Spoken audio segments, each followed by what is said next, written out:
For the past few months, my wife and I have been in the market to buy a house. What does it look like? We found one, and we like it. It seems to be kind of the perfect place for us.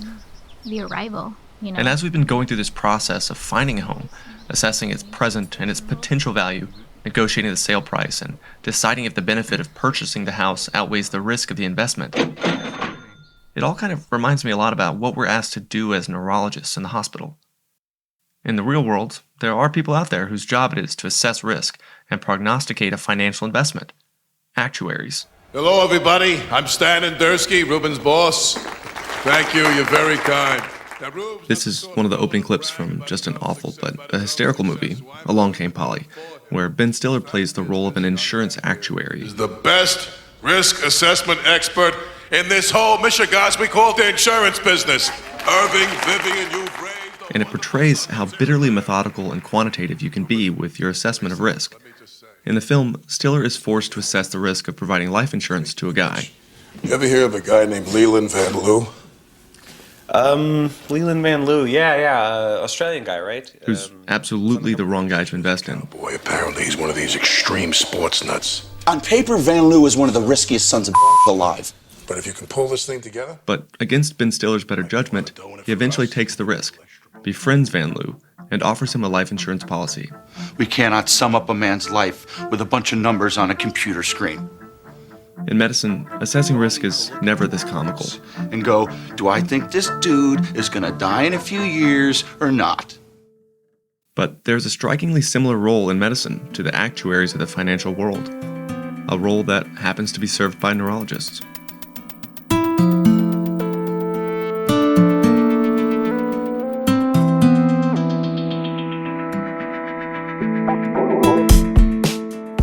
Welcome back to Brainwaves, a podcast about neurology and medicine and all the fascinating science and history that comes with it. This week on the program, how neurologists may be the actuaries of medicine, neuroprognostication, and outcome prediction after cardiac arrest, what we know, what we don't know, and what we're left with when it's all said and done. Stay with us.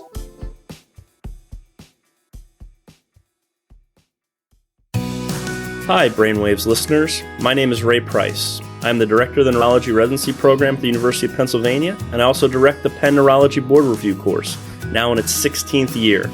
For those of you preparing for the initial or recertification examinations, you know this can be a stressful time, but it doesn't have to be.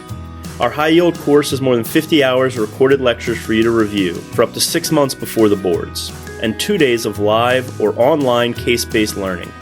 Past participants have found this an excellent way to prepare with well-organized high-yield material and engaging lectures. And for those of you who prefer problem-based learning, we have over 1,000 board-style questions available to people who take the course. For Brainwaves listeners, we offer a $150 discount on registration fees if you enter the promo code WAVES2019. Just check out the website link in this week's show notes or Google 16th Penn Neurology Board Review. Again, the promo code is WAVES2019. That's WAVES in all caps, 2019.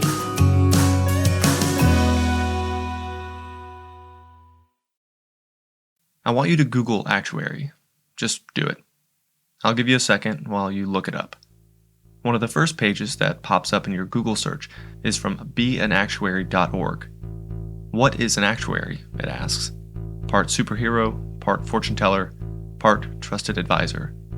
By the end of today's show, we'll hopefully have shown you that the neurologist embodies 2 of these 3 roles. And how well we do this, I'll leave to you. Let's start with a fictional case.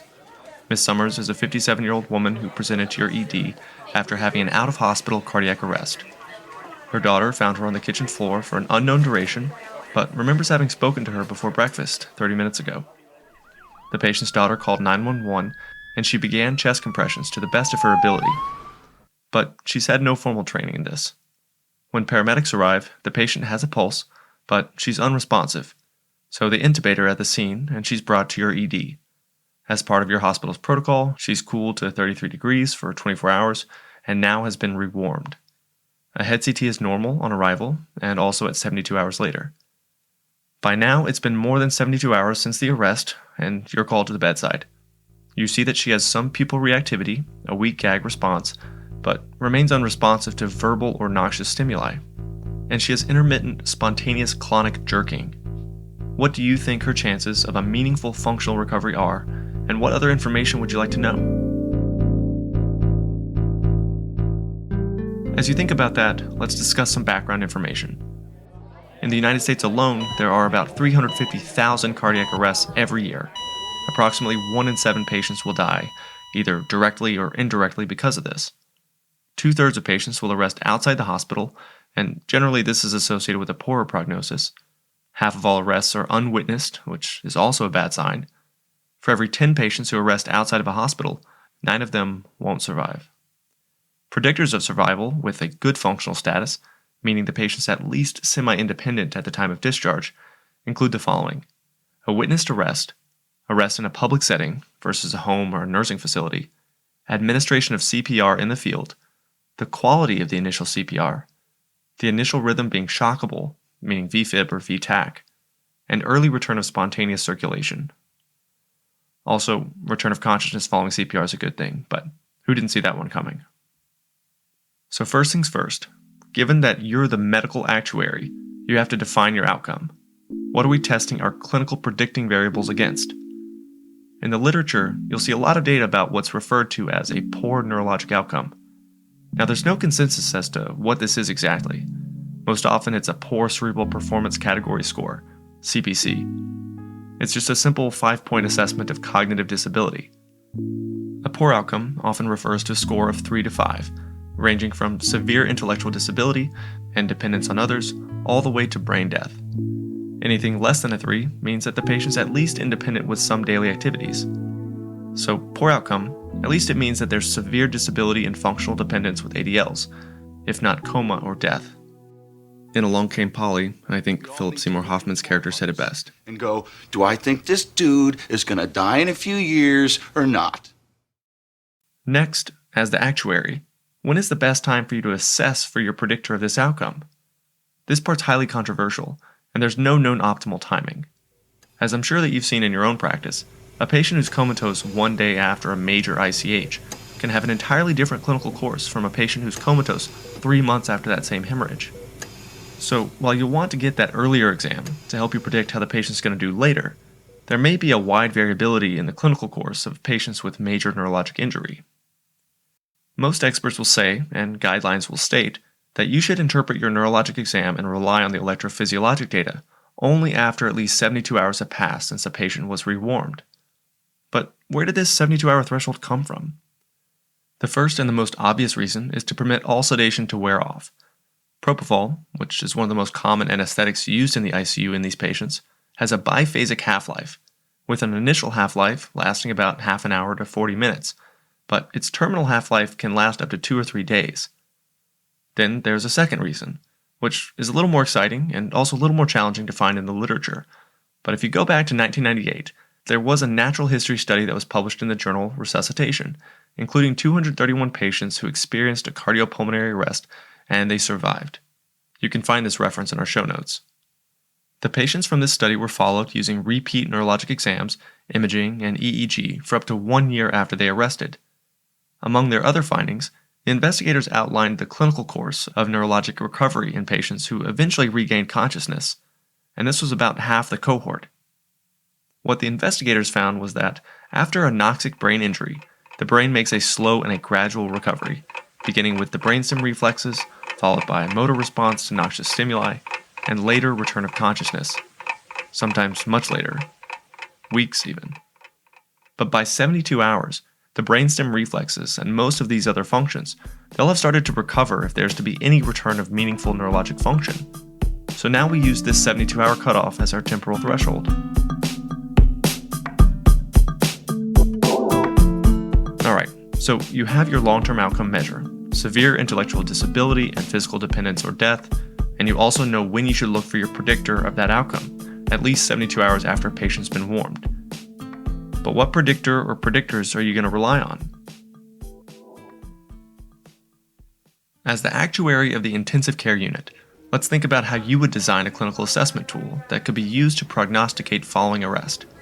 Would you want it to be sensitive, meaning that if a patient did not meet your criteria, then they're likely to do very well, Or would you want it to be specific, meaning that if a patient did meet your criteria, there's almost no chance that they're going to recover?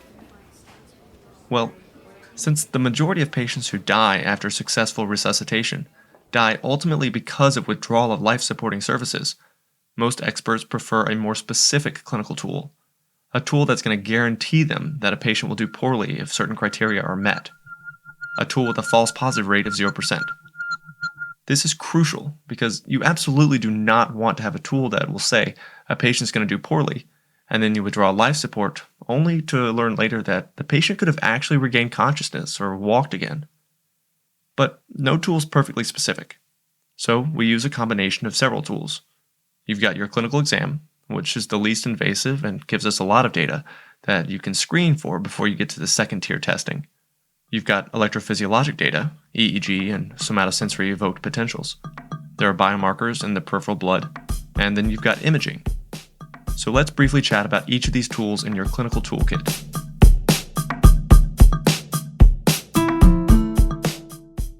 You're on call overnight, you're in the ICU, and all you've got in your toolkit right now is your neuro exam. Let's start there.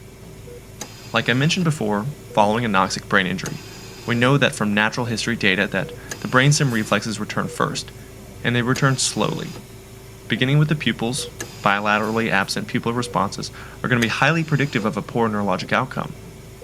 Excluding your pharmacologically dilated pupils, the scopolamine patches, the hypertropium nebulizers, and surgical pupils, once you see that the pupils have become fixed, there's almost no chance that the patient is going to make a good functional recovery. 0% false positive rate, according to the literature.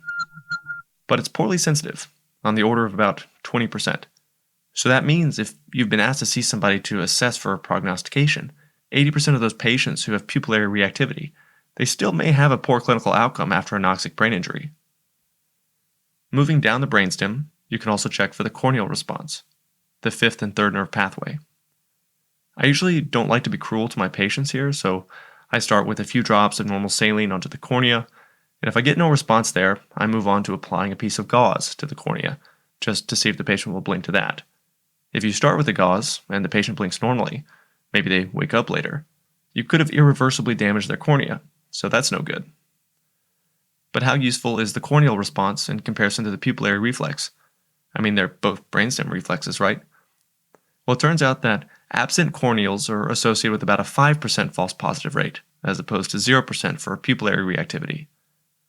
Which means that if you see an absent corneal response, 95% of the time the patient will do poorly.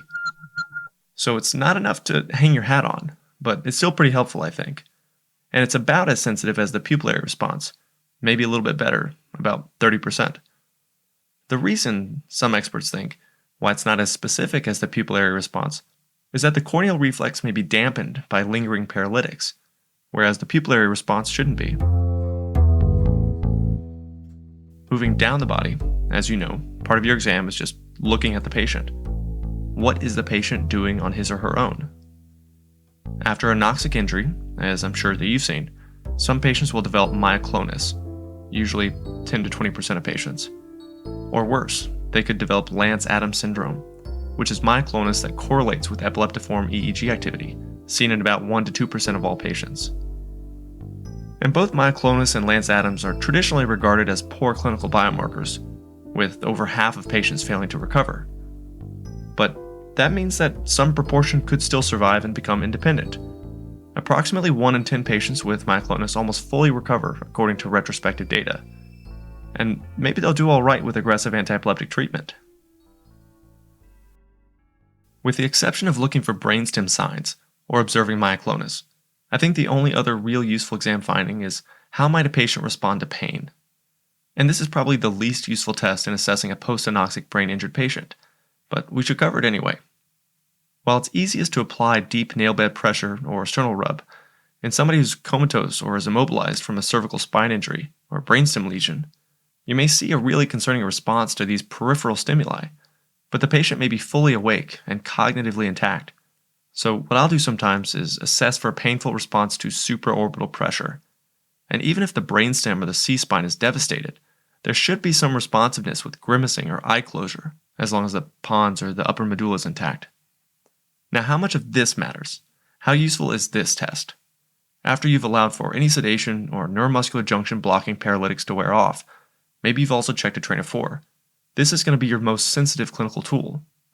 Studies have shown that a lack of response to noxious stimuli, or an extensor response, this is about 75% sensitive for a poor outcome.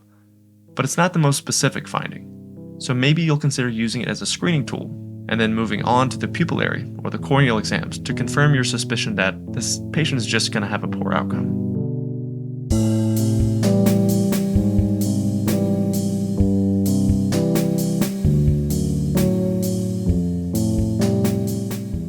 Alright, you've got your exam, but there are other confirmatory tools out there which are also highly specific. Again, the objective in your assessment is specificity and a low false positive rate. If you think someone's going to have a poor prognosis, you'll want to know that with the greatest certainty before support's withdrawn. If we go back to the pre-hypothermia era, the absence of an N20 wave of the short somatosensory evoked potential, or SSEP, was highly specific for a poor neurologic outcome, and it was useful as early as 24 hours after anoxic brain injury, with an approximately 0% false positive rate. In the post-hypothermia era, there have only been 2 case reports of bilateral absent N20 responses in patients who go on to have a good outcome.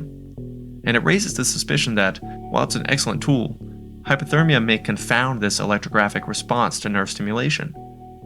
But ultimately, it is a great tool, and it does have a high specificity and a reasonable sensitivity at about 45%. But it's probably best to wait at least those 72 hours after the patient's been warmed to test it.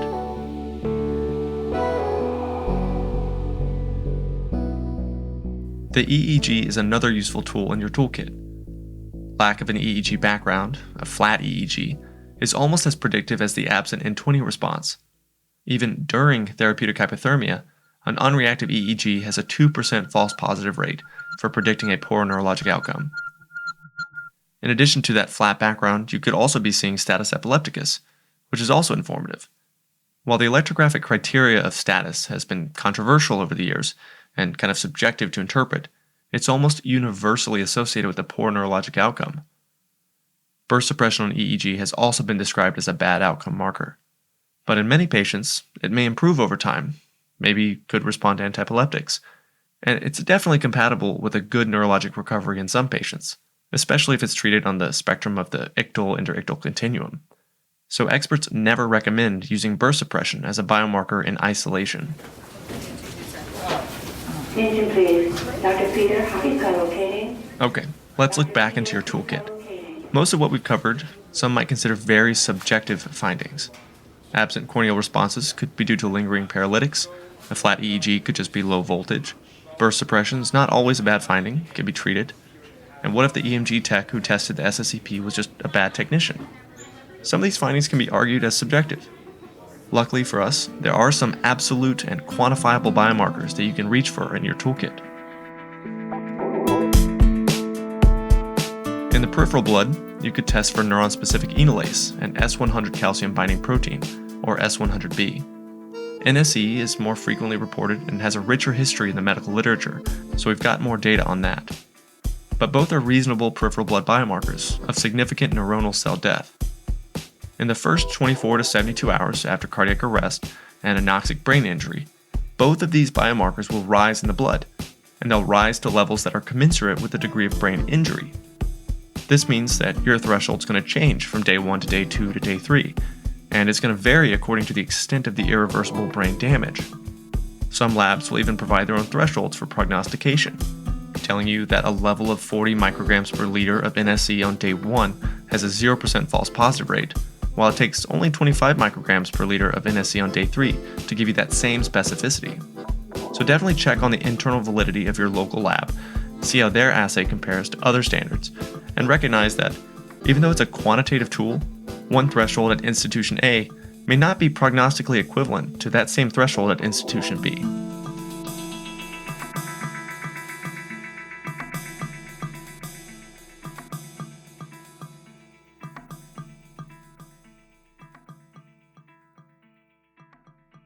So that's basically everything you've got in your toolkit.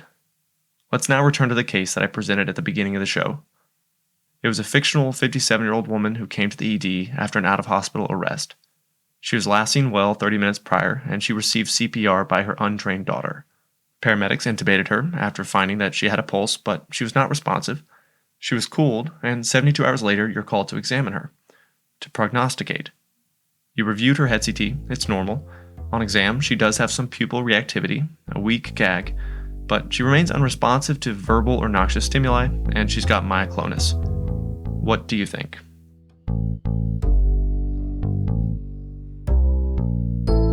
Well, some of these are decent predictors of a good outcome. She's relatively young, she got CPR in the field, she's got a pulse, she was cooled, and she also has brainstem reflexes. But on the other hand, brainstem reflexes being intact won't preclude the possibility of a poor prognosis. And she did receive CPR by an untrained person, so perhaps that's not the best quality. And she remains unresponsive and has myoclonus. If we tally up the math here, thinking about how only 10% of patients with myoclonus make a meaningful recovery, and how intact brainstem reflexes may still be associated with a poor prognosis 80% of the time, I really couldn't tell you that I feel comfortable voting one way or another. It's not clear to me that this patient's going to do well or do poorly. And we didn't even talk about neuroimaging, but there's almost nothing you can rely on in that department unless you got an MRI within a day or two and you saw widespread restricted diffusion. And even then, you probably would want to rule out non-convulsive status epilepticus. So what do we do in this situation? Well, I think we should try to build a case. We need more specificity out of our toolkit. This would be an excellent opportunity to check SSEPs, a routine EEG, or even neuron-specific enolase or S100B. At this point, several days out, we might find that the NSE or the S100B is low, and it doesn't meet the critical threshold that we would associate with a poor prognosis. But an absent N20 response, or unreactive EEG, that would be very, very specific. And together with the myoclonus, I would feel much more confident that our fictional patient's prognosis is unfortunately very poor. However, cases are never actually this simple and clear-cut. As Philip Seymour Hoffman said in Along Came Polly, We cannot sum up a man's life with a bunch of numbers on a computer screen. All right, we all need to look into our hearts. You'll get the NSE and the S100B. They'll be straddling the line of whatever values that could be concerning or could be normal. You'll get the EEG, and it'll be interpreted as burst suppression or maybe non-convulsive status. You'll try to treat with high-dose anticonvulsants for a few days, then slowly wean to see if the EEG normalizes. Or you'll get the SSEP, and there'll be a normal N20 response. But you'll still be left with that comatose patient with an intact brainstem, waiting to see if they're ever going to wake up.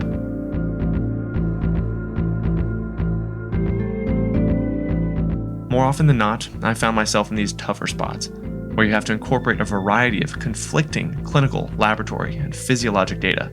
You have to package it into a single assessment, and even then, you can't be 100% certain you're correct. More often than not, in a patient who does not regain consciousness after a cardiac arrest, they're going to do poorly. And we don't wait it out because it's emotionally demanding. It's physically invasive to do the things that we need to do to test these patients, and it's challenging. And it's painful to watch as you keep a patient alive with little chance of a meaningful recovery. So, like I said from the beginning of the show, most family members will elect to withdraw support. Hearing from us that there's a poor prognosis, they will give in to this sense of futility, and it gives credence to what we call our self-fulfilling prophecy. This is the brutal irony and the inevitable limitation of our knowledge about prognostication. The evidence, even among prospective studies, is unacceptably poor. If you read the more than 75 studies that exist on neuroprognostication, hardly more than 10% are blinded with respect to predictor evaluation and outcome confirmation. That means that almost 90% of the outcome assessors had some insight into how poor the patients were doing to begin with during that prognostication period, and therefore their assessment could have been entirely compromised. Furthermore, in half the studies, the authors reported an institutional policy regarding treatment suspension and withdrawal of life support, precluding evaluation of long-term outcomes, and most likely influenced by these predictive variables we've already established: absent brainstem reflexes, flat EEG, absent N20 responses, and so on. Therefore, those patients would of course have been categorized as having a poor outcome already. They all would have died because of withdrawn support. This notion of the self-fulfilling prophecy It deserves far more scrutiny than I have time to provide as we near the end of this week's program. But if anything, you should take away that, while we have all of these powerfully predictive clinical tools in our toolkit, they may still be limited by our own intrinsic biases. We'll never be perfect. We'll never know the future. It's safer to hedge your bet rather than to just go all in. We are only risk assessors. We're the actuaries of the medical world, not prophets. Just actuaries. Part fortune teller, part trusted advisor, part superhero. Well, maybe not superhero. Impressive presentation. He's insured. Congratulations. Hey, bloody ripper. Love you, son. The Brainwaves podcast is produced at a Studio 3 in Philadelphia, Pennsylvania. Jim Siegler, senior producer. As a reminder, if you have board exams coming up and you need some help with studying, the Penn Neurology Board Review course is available to Brainwaves listeners at a discounted rate, and you can attend the 2-day course in person or on the web using the link found in the show notes for this week's program. Just use the promo code WAVES2019 at checkout. One word, all caps, WAVES2019. Music for this week's program was courtesy of Swelling, Soft and Furious, Raphael Archangel, Lovira, and Dark Room. Sound effects by Mike Koenig and Daniel Simeon. For more information, please follow us on Twitter or Facebook at Brainwaves Audio, or email us at bweditorialboard@gmail.com. I'm Jim Siegler for Brainwaves. Thanks for listening.